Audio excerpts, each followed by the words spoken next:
গ্রহণ করে, সেই জায়গা থেকে তার ইসলাম প্রচার শুরু। এই জায়গাতে অলৌকিক অনেক ঘটনা আছে, সেই ঘটনায় বলতে গেলে আমি আগেই বলেছি অনেক সময় লাগবে, সারা রাত আমি বলতে পারবো, কিন্তু আপনাদের ধৈর্য কোনায় হবে না। শোনার কি ধৈর্য আছে আপনাদের?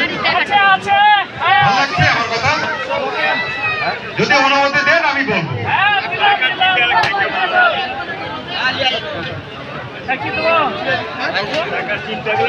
আমার বিশেষ অতিথি হিসাবে মামা এখানে উপস্থিত,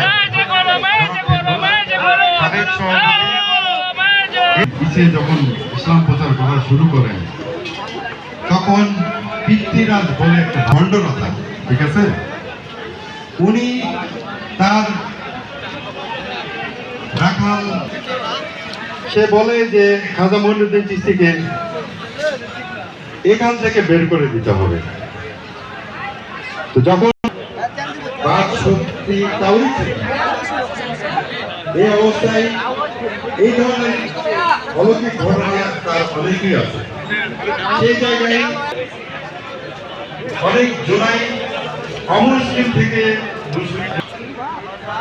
এবং উনি যখন মারা যায় তখন তার জানাজায় তার সন্তানই জানাজা পড়ায়। তার